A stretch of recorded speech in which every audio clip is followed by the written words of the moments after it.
So as all the previous speakers, I also thank you very much for inviting me to this interesting summit. My topic today is distribution network resilience, and what is more important, the impact on community sense of security. But first, few words about EnergyCom. So we are an energy innovation community of Israel. We are a non-profit semi-governmental organization. We have about 57,000 members from all ecosystems: renewable, fossil fuel, mature and startups, private and traded companies, financial institutions, investors, regulators, and relevant governmental offices. Recently, by the way, following the previous panel, we have in Israel a community which is called Women in Energy, which is doing an excellent job. And we see that there is increased numbers of women in C-level, CEOs, and directors in energy companies. Recently, in EnergyCom, we have been selected by Chevron to operate in Israel their Chevron Studio initiative. It's a platform connecting academic researchers with investors, taking the idea from TRL 2 to TRL 6 to 7, and the program offers financial and technical support. Well, it might be of interest to some of you, so feel free to contact me. Well, first we should differentiate between resilience and immunity. Resilience is the ability to withstand and recover from disruptions. Immunity is the ability to endure continuous energy supply during adverse conditions. See the difference. So energy community is the key factor in providing energy security and, more important, sense of security to the community. What are the challenges of distribution network resilience? There are different challenges, some of them predictable and some not. For example, let's take natural disasters, hurricanes, earthquakes, floods, wildfires. The occurrence of these events is usually beyond the human control. Therefore, a strong, professional, effective means of immunity are required. Let's talk about human factors like cyber attack, vandalism, or simple human errors. These events are predictable and manageable. Same goes for aging infrastructure, outdated equipment and technology. Again, these factors are manageable by right planning and execution.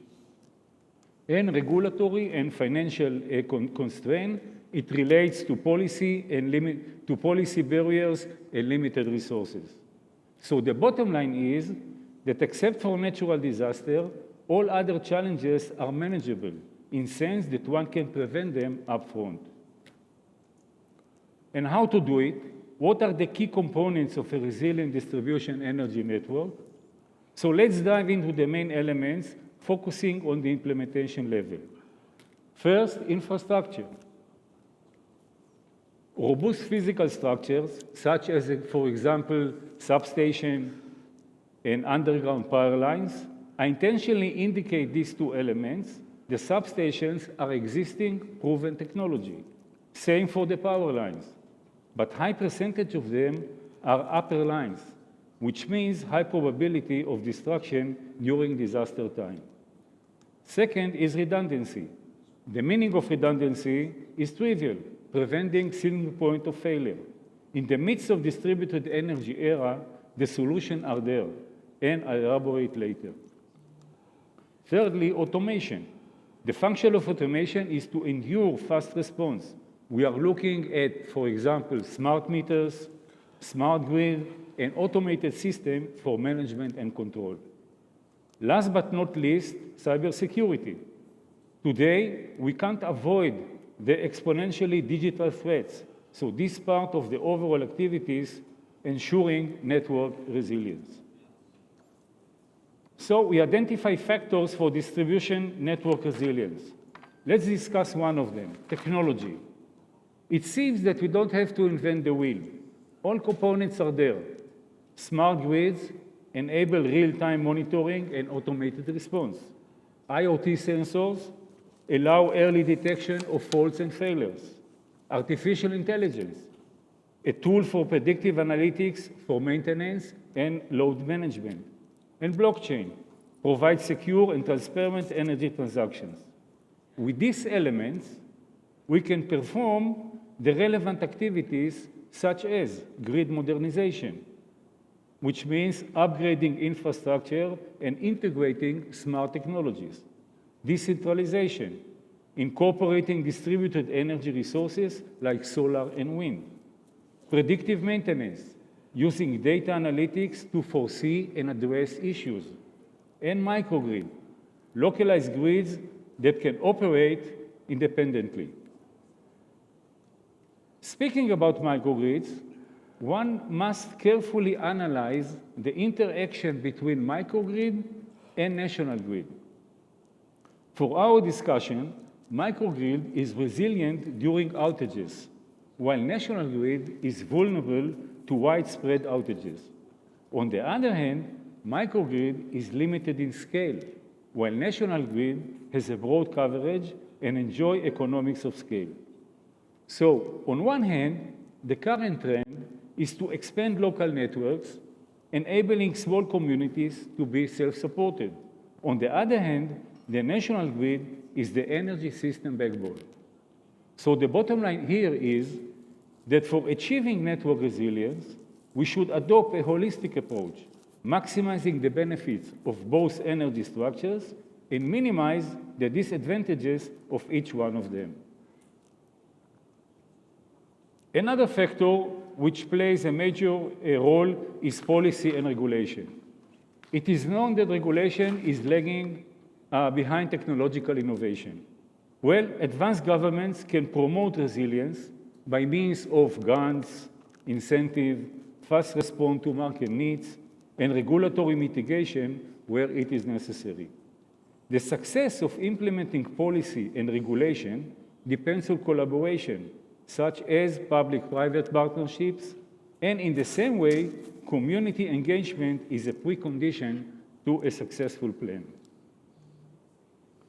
Let's go over one case study. A lot was discussed during yesterday and today about the situation in Israel, Gaza, the Palestinians. So this map shows you the part of the southern Israel that was attacked back on October 7th, 2023.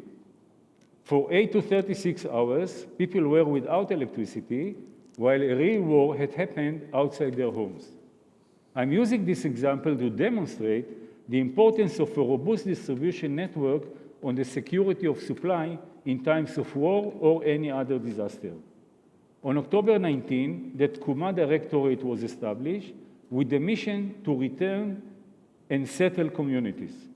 A dedicated team, which I'm part of, was appointed to prepare a 5-year plan and budget, and the main criteria was to provide energy security and energy sense of security as a trigger to the population to return to the area. Basically, the plan consists of elements described earlier, such as subsoil cabling, integration of PV and batteries, management software to ensure energy continuity. In principle, the idea is to turn a household, a village, a neighborhood into a microgrid while preserving the national network as a reliable network. Well, I see that just on time I have the last slide, so it's okay.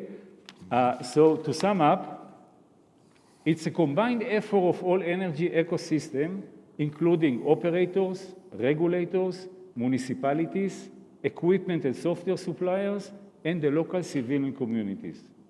Most of the efforts should be focused on renewable integration by increasing use of renewable energy sources, energy storage, advancement in battery and other storage technologies, and we are in Israel working very professional on this, resilient design, incorporating resilience into urban planning and infrastructure design, protected infrastructure such as subsoil cabling, and expanding microgrids. By doing so, we are creating a green grid that leads to network resilience, which is one of the solutions for climate change. Thank you. Thank you for staying. Well, thank you very much, Mr. Lasker. We are about to break for a lunch. Yeah. But just a very quick question from me.